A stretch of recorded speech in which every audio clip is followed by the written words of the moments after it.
예수님께서 승천하신 다음에 제자들이 함께 모여서 기도를 했습니다. 여기에는 제자들만이 아니라 다른 사람도 함께 있었습니다.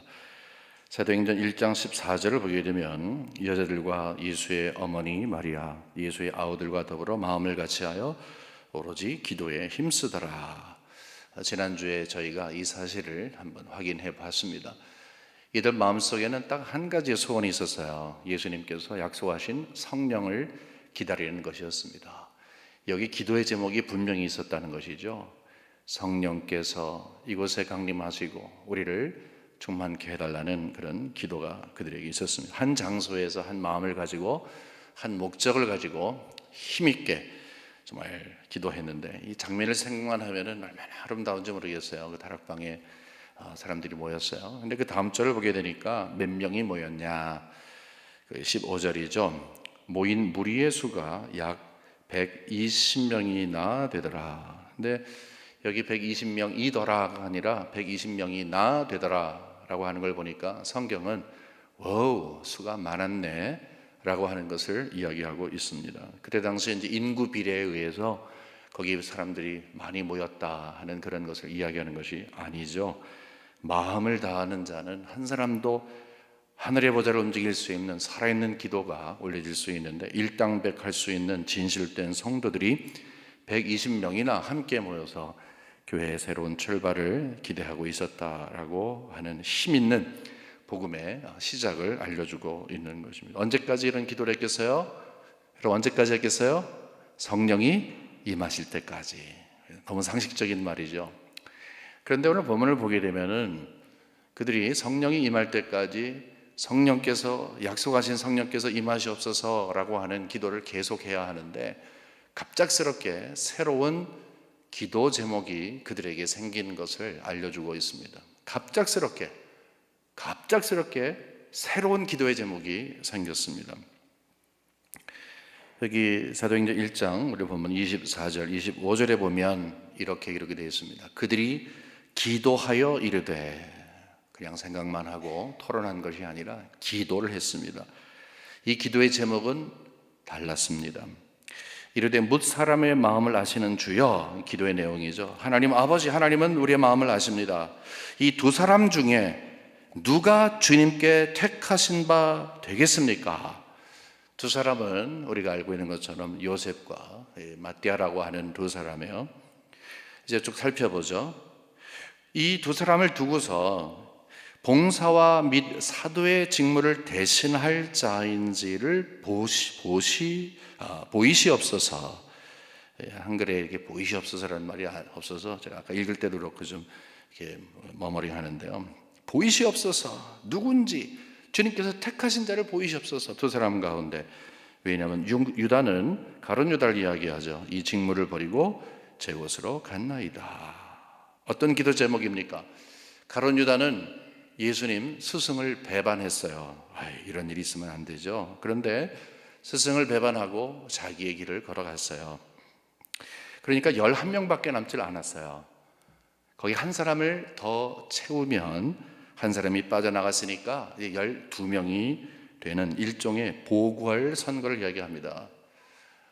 예를 들어 주지사가 무슨 일로 없어졌다 그러면 주지사를 위해서 보궐선거 이렇게 하는 것처럼, 가룟 유다, 여러분 잘 아시는 그의 운명을 우리가 하는데, 바로 그 사람 때문에 12명을 처음에 예수님이 부르셨지만 지금은 11명밖에 되지 않으니까 한 사람을 더 세우기 위한 아주 급한 기도 제목이 생긴 것입니다. 거기에는 모든 사람들은 다 이런 생각을 하지 않았어요. 베드로도 아마 그랬을 거예요. 그냥 11명으로 교회가 세워질 줄 알았어요. 예수님이 승천하셨어요. 예수님이 부른 사람이 12인데 하나가 없어서 11명이면 그냥 그대로 가는 거죠. 그리고 시간이 굉장히 촉박해요.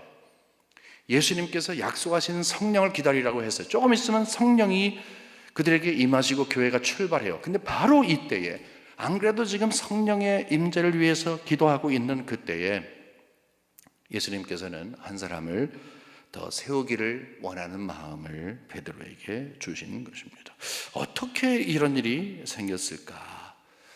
누가 이걸 시작했을까? 120명이 지금 기도에 집중하고 있는데 어떻게 누가 이렇게 한 사람의 보궐선거를 생각했을까? 장본인은 바로 베드로입니다. 15절에 보게 되면 이런 말씀이 있습니다. 다시 보죠.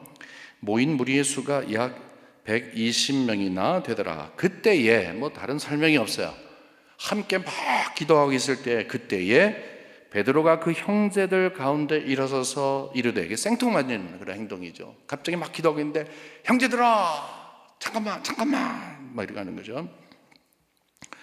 16절에 보니까 형제들아 성령이 다윗의 입을 통하여 예수 잡는 자들의 길잡이가 된 유다를 가리켜 미리 말씀하신 성경이 응하였으니 마땅하도다. 쭉 말씀드리기에는 다이나믹하지 않지만 지금 뭔가를 깨달은 거예요. 여보세요 여러분들 잠깐만 내가 생각을 해보니까 왜 가룟 유다가 그 짓을 했는지 가만히 살펴보니까 성경이 그것을 이야기했어요. 성경이 이야기한 내용이에요. 이걸 내가 지금 깨달았어요. 들어보세요 하면서 계속 쭉 풀어서 설명을 하고 있는 것입니다. 결국 다 내용을 보지 않겠습니다만은 그가 저렇게 결국은 배가 터지는, 그래서 자살하는 그런 이 참 비참한 운명을 지닌 삶을 살았지만 이것도 결국은 유다가 성경에 보면 또 교회 역사에 보면 가장 저질스러운 사람이 아닙니까? 근데 이 사람에 대해서 이야기하면서 심지어는 성경에서 이렇게 이런 일이 있을 것이다 라고 하는 것을 응하게 되었다라는 사실을 깨닫게 된 거예요. 여러분, 이제 베드로가 기도하다가 갑작스럽게 사람이 돌아버린 것도 아니고 평상시에 자기가 지니고 있었던 이 어떤 질문거리가 있었을 때인데 아마 그것이 성령께서 그들의 이 마음속에 아마 조명하신 게 아닐까 이런 개인적인 생각을 해봅니다. 사실 여기에서 베드로를 포함해서 모든 사람들이 가룟 유다에 대해서 이야기하는 게 이렇게 즐거운 거 아니에요. 창피한 일이고 숨기고 싶은 일이고, 사실 가룟 유다는 거기 있는 모든 사람들이 다 미워하고 증오하고 예수님 배반하고 팔아먹은 게 그게 자그마한 일입니까? 그런데 이게 성경대로 되어질 일이다. 베드로가 사도행전 앞쪽 부분의 주인공으로 나타나죠. 특별히 대단한 설교자가 됩니다. 복음을 전하는데 아주 완벽한 복음을 전해요. 아주 빼놓을 곳이 없어요. 특별히 하나님의 말씀이 응하셨습니다라고 하는 확신을 가지고 예수 그리스도의 복음을 전하는데 확신을 가지고 전해요. 가슴이 막 뜨겁습니다. 그러니까 그걸 막 듣고 수천 명이 주님 앞에 막 나오게 되는 거죠. 왜 어떻게 저렇게 능력이 있는 저 사람이 됐을까? 이전에는 예수 모른다 그러고서 3번이나 부인하고 그러던 사람인데 예수님 돌아가신 다음에는 다시 어부직으로 가서 정말 현재 우리로 말하면 루저 같은 그런 모습으로 있었는데 어떻게 저랬을까? 딱 하나예요. 말씀을 믿게 된 거예요. 말씀의 사람이 되어져 가고 있던 거예요. 먹은 게 있어야 토해낼 게 있죠. 믿는 게 있어야 말할 게 있죠. 하나님께서 말씀으로 그에게 같이 하신 것을 있는 그대로 믿게 된 거예요. 말씀의 사람이 된 거예요. 여러분, 여기서 뭘 시사합니까? 예수님과 바로 옆에 다니면서 얼마나 많은 말을 들었어요, 베드로가. 수많은 말을 들었어요. 다른 제자보다 가장 예수님과 함께 지냈던 사람. 모든 예수님이 하신 말씀이 기억나기 시작을 하고 믿어지기 시작을 하는 말씀의 사람이 된 거예요. 여러분, 우리도 그럴 때 있잖아요. 이제 이전에 깨닫지 못했는데 이게 그 말이구나. 여러분, 그럴 때 와우, 뭔가 이렇게 수수께끼가 풀리지 않았다가 풀려지는 거, 뭐가 맞춤을 해야 되는데 그러지 않았다가 탁 맞춰지는 거, 심지어는 집에 가려다가 어떨 때는 이 키가 잘 안 돼갖고서 말입니다. 잘 안 되다가 탁 됐을 때 그 기쁨, 이게 뭔가 탁 맞힐 때 오는 기쁨이 있잖아요. 깨달아질 때가 있잖아요. 그런데 바로 그 순간에 그냥 오호 놀라는 것으로 끝나지 않고 하나님께서 나에게 주신 말씀이 이거였구나. 이거였구나. 하나님이 그때 나한테 그 말씀을 주셨는데 내가 그것을 깨닫지 못했구나 라고 하면서 그 나에게 깨닫게 하신 말씀으로 다시 나를 재조명하고 채우고 새롭게 되는 그런 은혜가 있는 거예요. 그러니까 말씀이 나를 주장한다는 것은 그만큼 은혜 생활을 하게 한 거죠. 지금 이 베드로는 상당히 은혜 생활, 말씀 안에서의 은혜 생활을 출발하는 것을 우리가 볼 수 있습니다. 한 가지 흥미로운 것은 이 말씀이 깨달아질 때예요. 우리가 어느 때 말씀이 깨달아져요? 여러분, 행복하고 뭐가 잘 되고 뭐가 잘 풀릴 때, 그럴 때 주로 말씀이 깨달아져요? 그렇지 않아요. 주로 말씀이 깨달아지는 것은 힘들고 어려울 때, 고난 가운데. 이게 그 의미구나. 이상해요, 여러분. 근데 특별히 하나님께서 기도하게 하실 때가 있어요. 기도하게 하실 때. 지금 베드로가 기도하다가 여러분 참지 못하는 거예요. 이거다. 기도하고 있을 때 하나님께서 우리들에게 말씀을 깨닫게 하는 것을 알게 됩니다. 하나님의 사람이 된다. 하나님의 사람이 된다는 것은 이렇게 쉽은 것이 아니죠. 하나님의 사람으로 준비되면서 말씀에 눈이 떠지기 시작하면서 이 너무나 중요한 것을 깨닫기 시작하면서 사람이 변하는 거예요. 어떤 건 줄 아세요? 어떤 상황이 있습니다. 상황을 보는데 눈이 달라지는 거예요. 이해하는 눈이 달라지는 거예요. 이전에는 그냥 내가 이해한 건데 이제는 말씀의 이 안경을 가지고 보게 되는 거예요. 이게 똑같은 거 아니에요? 가룟 유다가 그렇게 선생님을 배반하고 저 짓을 한 것을 도저히 나는 이해를 못한다. 그런데 보니까 하나님의 말씀으로 쭉 보니까 이해가 되는 거예요. 수용을 한다는 게 아니에요. 이해를 할 수 있는 거예요. 이는 그런 운명을 지니고 태어난 사람이구나. 그냥 그 이해가 되는 거예요. 우리가 살아가면서 여러 환경들이 있어요. 여러 환경들이 있어요. 이 환경 가운데 하나님께서 내가 그 환경을 이해하려고 하면 힘들 때에 주의 말씀을 주시는 것이죠. 그래서 말씀의 안경을 가지고 그때 하나님께서 성령으로 우리에게 조명하시는 그 눈을 가지고 바라보면 이렇구나. 그것이 바로 깨닫게 되는 거예요. 그것이 하나님의 은혜 아닙니까? 우리는 가룟 유다 일처럼 실망스러운 일이 많이 있지만, 그리고 우리를 기쁘게 하고 즐겁게 한 하나님이 하시는 일이 엄청나게 많이 있지만, 모든 것들은 새로운 각도에서 조명이 되어야 됩니다. 상황을 이해할 때에 하나님의 마음으로 이해하는 거예요. 그러면서 점점 성숙하는 거예요. 모든 일을 맡길 수 있는 거예요. 그런 말씀의 은혜가 여러분에게 있기를 원하는 거예요. 이렇게 기대감을 회복한 베드로가 이제 또 누구도 생각하지 못했던 일을 합니다. 누구도 생각하지 못했어요. 그것은 가룟 유다를 대신할 사람을 찾는 거예요. 가룟 유다는 갔습니다. 근데 들어와야 할 사람이 있습니다. 갈 사람은 가고 들어올 사람은 들어오는 이 원리를 그가 깨달았던 것입니다. 그의 탄생을 위해서 지금 막바지에 일꾼을 채비하시는 우리 하나님의 그 아주 섬세한 모습을 우리가 여기서 보게 됩니다. 근데 여기서 이제 남은 한 사람을 뽑는 과정을 통해서 우리가 배울 것들이 있어요. 예수님께서 직접 뽑은 사람이 아니잖아요. 예수님은 12명만 뽑았어요. 그런데 이 예수님이 뽑지 아니한 사람을 사도들이 세워야 되는데 어떤 자격 조건으로 세울까? 여러분 궁금하지 않으세요? 굉장히 궁금하지 않으세요? 왜냐하면 실수하지 않아야 되잖아요. 예수님은 예수님의 마음을 가지고 가셔서 나를 따라오너라 말씀하셨잖아요.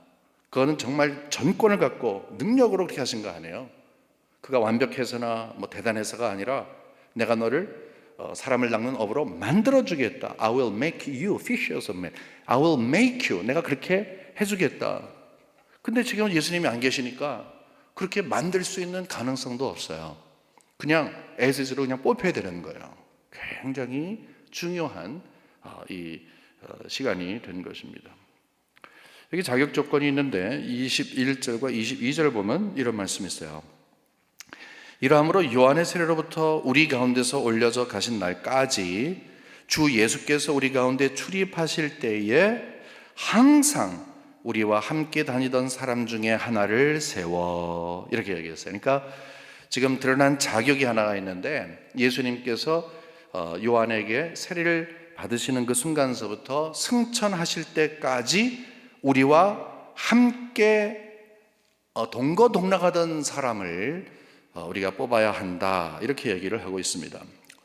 22절에 보니까 항상 우리와 함께 다니던 사람 중에 하나를 세워 우리와 더불어 예수께서 부활하심을 증언할 사람이 되게 하여야 하리라. 그 목적을 이야기하고 있어요. 그것은 뭐냐면 예수 그리스도가 어떤 분인지를 분명히 알아야 되지 않겠냐. 살아계시고 그다음에 돌아가시고 승천하신 다음에 부활하신 분을 이렇게 믿는 거 아니에요. 그러니까 예수에 대해서 잘 아는 사람, 그런 사람을 우리가 뽑자. 근데 놀라운 것은 그거 외에 다른 게 없어요. 뭐 이런 자격 조건 저런 자격 조건 그런 걸 말하지 않습니다. 예수님을 직접 경험한 사람, 그리고 부활을 증거할 수 있는 사람, 이것이 드러난 자격이에요. 하지만 드러난 자격은 그거지만 여기에 있는 숨은 자격이 있어요. 여러분, 때로 우리는 드러난 자격이 있는가 하면 숨은 자격이 있어요. 근데 숨은 자격이 더 중요할 때가 있습니다. 이것은 신실한 사람을 뽑으라고 하는 거예요. 생각을 해보세요. 성경에 주로 제자들과 예수님에 대한 이야기가 복음서에 막 도배되어 있어요. 다른 사람들은 무리가 뭐 이렇게 되어 있어요. 근데 적어도 몇 명은, 우리가 정확한 수는 모르겠지만 적어도 여기에 2명, 요셉과 마띠아, 이 2사람은 맨 처음서부터 제자도 안 해요. 이름도 없어요. 만일에 제자들만 모여 그러면은 그냥 저쪽에서 한 대 서 있는 그 사람, 제자들 12명과 함께 갈 때 그냥 이렇게 멍청하게 바라봤던 사람, 무리가 있었다는 거예요. 그 사람 가운데 뽑으라고 한 거예요. 얼마나 바보스러워요. 무슨 가능성이 있어요? 제자가 될 가능성도 없어요. 하지만 예수님이 너무 귀하니까 그냥 작은 자로 예수를 쫓아다니던 사람이었어요. 자기 삶을 다른 제자들과 함께 포기했지만 다른 제자들은 요행도 바랬고 또 이렇게 뭐 어깨에 힘도 좀 들어갔고 자존감도 있었고, 하지만 여기에 지금 이 사람들 중에 뽑아라 하는 그 자격 조건 있는 사람은 존재감을 드러내지 않고 그냥 조용하게 따라다니던 사람이에요. 전혀 자기를 드러내지 않았던 사람이에요. 어디에도. 마띠아라고 하는 사람은 성경이 다른 곳에 나오지도 않아요. 여기만 나와요. 존재감이 없는 사람이에요. 신실한 사람이죠. 그럼에도 불구하고 끝까지 쫓아가고 120명 가운데 기도하며 성령의 강림을 기다리던 사람 중에 하나라 있다는 거예요. 왜 우리는 꼭 11명으로 이렇게 중단할 수 있는데 한 명을 더 세우느냐 하는 그 질문에 대한 중요한 답을 얻게 됩니다. 그것은요, 사도의 신앙을 계승할 사람이에요. 사도의 신앙. 예수님을 직접 경험하고 예수님과 함께 식사하고 직접 듣고 예수님을 충분히 아는 사람, 이게 사도의 조건이죠. 왜 그렇습니까? 예수님이 승천하신 다음에 증인이 돼야 되잖아요. 증인은 현장에서 그것을 목격한 사람 아니에요. 그러니까 직접 봤어, 내가 직접 들었어, 이거 사실이야 라고 이야기할 수 있는 사람 아니에요. 그러기 위해서는 반드시 조건이 있는 거예요. 예수님을 경험한 분이에요.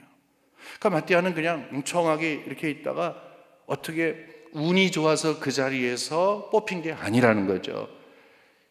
이렇게 성경에 사도 중에 하나가 될 생각 전혀 없이 자기의 자리를 묵묵하게 지켰는데 하나님께서 그를 높이사 사도의 놀라운 직분을 허락해 주신 것입니다. 여러분, 초대교회를 보게 되면 사도들이, 예수님을 직접 경험한 사람들이 그 제자를 삼는 사람들이 있어요. 왜냐하면 예수님 이제 승천하신 다음에 이분들도 이제 나이가 들기도 하고 때로는 이제 너무 젊은 나이에 순교당하고, 물론 오래 사신 요한과 같은 분도 있지만 그러면 자기 제자를 삼았어요. 제자들에게 이야기하는 거예요. 그때 성경 그런 게 없었잖아요. 주로 구전으로 해가지고, 이야, 예수님께서 갈릴리 해변에서 거기서 이런 말씀하셨단다. 모두가 그래요? 내가 직접 봤어. 이런 말을 그 사도들에게 들었던 사람들이 속사도라고 이야기를 합니다.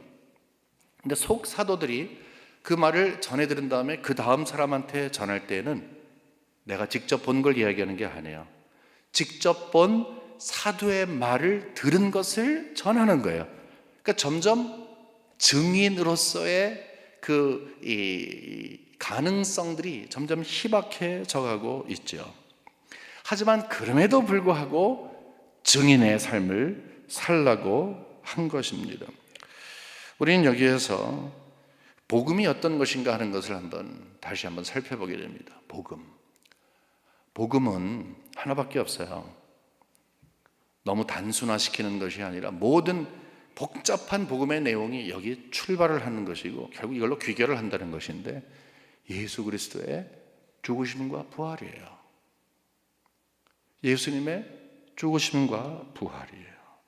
근데 중요한 것은 예수님이 죽으셨습니다, 그 다음에 부활하셨습니다 하는 것을 그냥 이렇게 전하는 게 아니에요. 그것을 내가 경험해야 되는 거예요. 어느 수준으로? 마띠아가 예수님과 함께 살았기 때문에 분명하게 이야기를 할 수 있는 것처럼 내가 예수를 믿을 때 분명하게 믿어야 하고, 그 믿은 예수를 분명하게 내 삶 속에서 전하는 것이 증인의 삶이에요.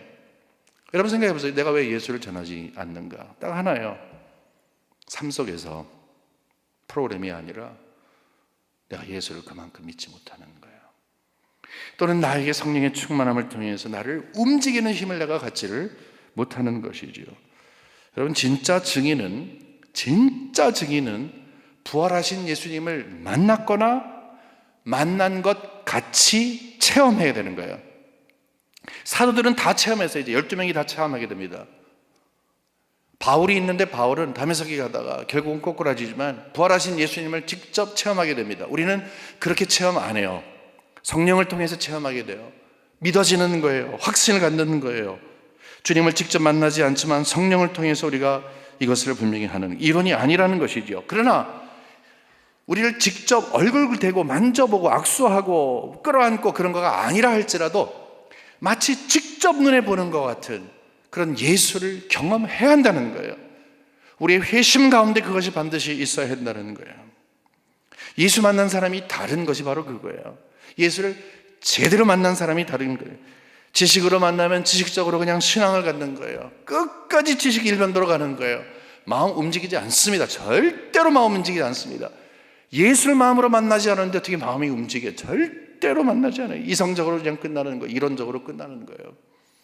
물론 우리가 너무나 이 머리 없이 뜨거운 것만 추구하는 것도 잘못된 것이지만, 우리의 머리와 가슴, 우리가 바로 아는 것과 우리 삶 가운데 예수님을 분명히 만나는 것, 이것이 우리의 변함 없는 신앙을 가능하게 하는 거예요. 나를 변화시키고 남을 변화시킬 수 있는 것, 이것은 지식이 아니잖아요. 증인의 삶은 나를 변화시킨 그 복음을 유일한 길로 알고, 이것을 유일한 길로 분명하게 알아서 개인적으로 예수님을 체험하는 거예요. 여러분, 어떤 방법으로 복을 선거를 했습니까? 여기 23절에 보게 되면 이런 말이 있죠. 그들이 두 사람을 내세우니 하나는 바사바라고 하는, 별명은 유스도가 하는 요셉이요, 하나는 마띠아라. 여러분, 이 두 사람이 모두 자격자예요. 이 두 사람은 바보 같은 삶을 살았어요. 신실한 삶을 살았어요. 예수님과 함께 쭉 공생애를 지냈던 사람이에요. 두 사람 그 누가 뽑혀도 상관이 없어요. 그런데 어떻게 뽑았습니까? 제비로 뽑았습니다. 26절에 보면 제비 뽑아 마띠아를 얻으니 그가 11 사도의 수에 들어가니라. 배반자 유다는 떠났고 마띠아는 들어오는 교차가 있었습니다. 그리고 이 모습으로 교회가 탄생이 됩니다. 여호수아 7장을 보게 되면 여리고성을 함락하는데 크게 실패했어요. 그러니까 하나님 어떻게 된 겁니까? 모르니까 너희 중에 도적질한 사람이 있다. 그래갖고서 회중들을 모아놓고 제비 뽑지 않습니까? 그래서 누가 걸렸어요? 아간이 거기서 걸렸어요. 이미 구약시대에서부터 쭉 제비 뽑기는 있어 왔습니다. 자만서 16장 33절에 보면 제비는 사람이 뽑으나 모든 일을 작정하기는 여호와께 있느니라. 제비를 뽑았다 하는 것은 그러므로 우리가 제비 뽑읍시다 이런 것을 강조하는 게 아니고, 제비를 사람이 뽑으나 하나님이 하시는 것입니다. 그 방법이 반드시 제비를 뽑아야지만 하나님이 일을 합니다, 그것이 아니라 우리의 어떤 방법으로 할지라도 하나님이 이 일을 주관하십니다 하는 것을 강조하는 것입니다. 다시 한번 우리가 조금 전에 읽었던 24절과 25절을 한번 볼게요. 다른 각도로 보이실 거예요. 그들이 기도하여 이르되 뭇 사람의 마음을 아시는 주여. 하나님께서는 사람의 마음을 아신다는 거죠. 우리의 마음도 아시고 주께마다 투표하는 사람의 마음도 알고 피투표자의 마음도 알고, 이 두 사람 중에 누가 주님께 택하신 바 되어. 누가 택한다고요? 우리 주님이 택하시는 거예요. 내가 택하는데, 우리가 택하는데 어떻게 했습니까? 뽑기는 내 손으로 하지만 하나님이 하십니다 라고 하는 확신이 있는 거예요. 봉사와 및 사도의 직무를 대신할 자인지를 보이시옵소서. 보여주세요. 하나님이 뽑으시고 우리에게 보여주세요. 뽑긴 누가 하는데? 내가 하는데. 하나님은 우리 사람을 통해서 일을 하시지만 그 사람의 일을, 결과를 하나님의 것으로 끌어가시는 하나님의 놀라우신 섭리가 있다 하는 것입니다. 교회가 뽑았어요. 분명히 무리가 뽑았어요. 함께 뽑았지만 그럼에도 불구하고 본인이 하나님께서 나를 선택하셨다고 하는 확신을 갖게끔 하는 거죠. 그러므로 함께 기도하는 거예요. 아마 여기 뽑힌 마띠아도 그렇게 기도했을 거예요. 하나님이요, 이 사람들 가운데에서 하나님이 원하는 사람을 보여주시옵소서, 이렇게 기도했어요. 그런데 내가 뽑혔어. 오, 하나님이 날 뽑으셨네, 이런 생각을 갖게 하죠. 하나님은 끊임없이 사람을 찾으십니다. 하나님은 빈자리가 생기면 빈자리를 메우시는 분입니다. 갈 사람 가게 하고 있을 사람 있게 하는 겁니다. 자격이 있느냐 없느냐 하는 것은 하나님의 몫입니다. 하나님께서 하시는 일입니다. 우리 그거 믿지 않으면 너무너무 복잡해져요. 신앙은 굉장히 단순합니다. 하나님께서 하시는 겁니다. 하나님이 하시는 일이에요. 이미 여러분들은 하나님의 자녀로 택하셨어요. 이미 제자로 부르시는 것입니다. 그런데 하나님의 자녀가 되는 것과 제자가 되는 것에는 구분이 없습니다. 이거는 증인들의 삶이네, 이거는 전도하는 사람, 선교하는 사람들의 것이, 그게 아니라는 거죠.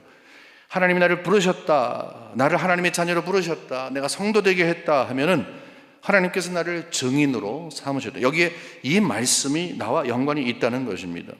예수님께서 승천하신 주의 교회를 누가 세워가고 있습니까? 바로 여러분이에요. 이 교회를 세워야 할 사람의 퀄리피케이션에 대해서 여기서 이야기를 하고 있는 거예요.